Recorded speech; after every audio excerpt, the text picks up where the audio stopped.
Hello and welcome to Global Eye. I am Parikshit Luthra. The top story on this week's edition: global technology giant Microsoft has warned that Chinese state-sponsored hackers have compromised critical US cyber infrastructure across multiple sectors.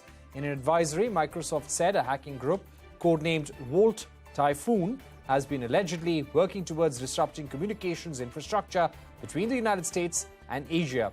The US government has warned that China is capable of launching this attack on key sectors, including oil and gas pipelines and railway systems.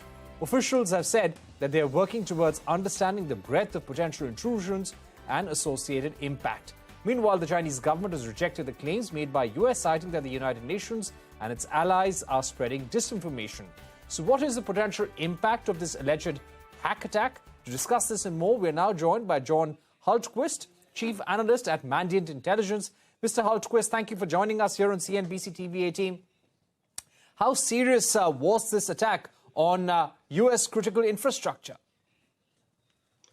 Well, it wasn't serious yet. I think that's the important thing to remember. This appears to be essentially an actor that is conducting reconnaissance and probing critical infrastructure for potential incidents down the road. So they are essentially preparing for, say, a conflict when they may decide it's time to carry out disruptive or destructive attack.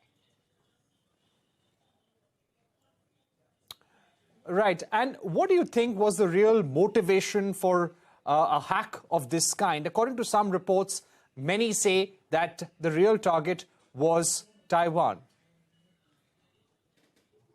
Well, we've seen Chinese activity in the United States in the past in critical infrastructure. We've seen it even in India in the past in critical infrastructure.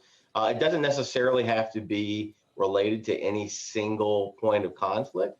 This is actually something that states do fairly normally. They dig into critical infrastructure so that they are there when conflict comes. And that could be, of course, that could be a conflict over Taiwan, but it could be any kind of conflict or even a situation that's not necessarily a war, a full-blown armed conflict.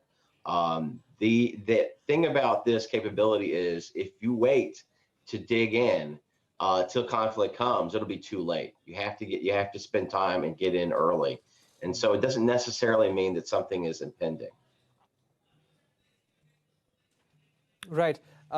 This assessment that has been made by Microsoft, how different or how serious would it be when you compare it to previous cyber attacks carried out by Chinese entities? Well, that's one of the interesting things about Chinese actors is they haven't carried out a lot of disruptive and destructive cyber attacks. Russia, for example, has carried out a tremendous amount, right? They've turned out the lights in Ukraine. They've attacked the Olympics.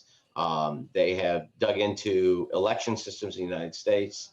They've got a long history of doing that sort of activity. We haven't seen that from China. So, one of the problems with sort of understanding their capability is they haven't shown it to us. So this is actually a glimpse into a problem that we were trying to understand better, and it's actually a step forward for us as far as building better security for our critical infrastructure.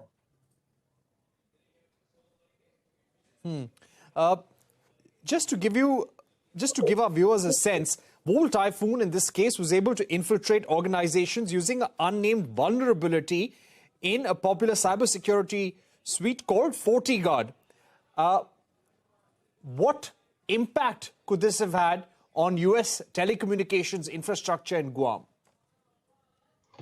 Well, I think the concern here is that there could be a disruption of telecommunications infrastructure, potentially at a time when it's crucial. This would be the first time we've seen something like that. We've actually saw something very similar in the Ukraine's invasion. Right at the outset of the invasion, literally the night before, satellite telecommunications were attacked, and this essentially allowed Russia to reduce some of the ability of Ukrainian government and military to organize themselves. And that's sort of a classic pre-invasion or pre-armed conflict scenario, right? Before tanks roll, it's not, or ships move, it's not uncommon for telecommunications to be targeted. Right. Looking at what has happened in Guam, what are the kind of threats that U.S. allies need to be prepared for? Well, India has definitely seen some probing of their critical infrastructure as well. I think we suspect that it's going on elsewhere in Asia. I think that the really important thing here is that we are enabling the organizations. A lot of them aren't actually government agencies or government organizations. So some of these are private companies that run our critical infrastructure, right? Because they don't necessarily have access to the same intelligence that government organizations have, but they will be the ones who will be responsible for defending against these threats. Right. I would also like to ask you how the U.S. government will respond and what exactly was the vulnerability in the system that the Chinese entity could actually exploit. So I think this is the U.S. government's response right now. The best thing for the U.S. government to do is to essentially empower the private sector to prepare for this type of threat. And the way you do that is essentially sharing information. There was a time when a lot of this information was sort of hidden behind closed doors in the government, and that does nobody any good. So it's really great to see this stuff being shared out. As far as how they got in or how they're getting into some of these places, Chinese actors have recognized that there are certain systems on networks that are that have poor detection capabilities on them. Ironically, some of them are actually cybersecurity tools, and we've seen a concerted effort for them to essentially abuse those tools for access into networks. So ironically, some cybersecurity vendors need to up their game as far as allowing detection of threats on their own tools. In the backdrop of what has happened and the kind of intelligence that Microsoft has put out in public domain, what is the kind of advice that you're giving, that Mandiant Intelligence is giving to its clients who may be in the financial sector, in the energy business, or even in cloud services? I think sorry, I missed that last part. I think the most important thing that we can do here is sure. Is prepare the critical infrastructure sectors who control all these resources, right? They are absolutely responsible for a tremendous amount of defense, the defense burden here. And what we really want to do is pass on the intelligence that we gather so that they can build better security.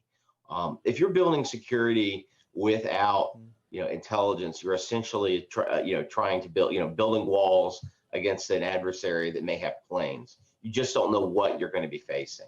And so it's a far better plan, or far better way of going about things, is to have that information about the adversary, how they operate, how you can detect them, and potentially and how you can prepare.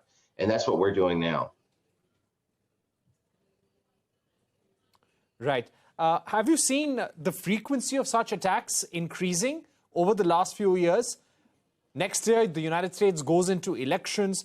Do you think it is possible that during election time, these hacks, these attempts to attack critical infrastructure may increase in frequency?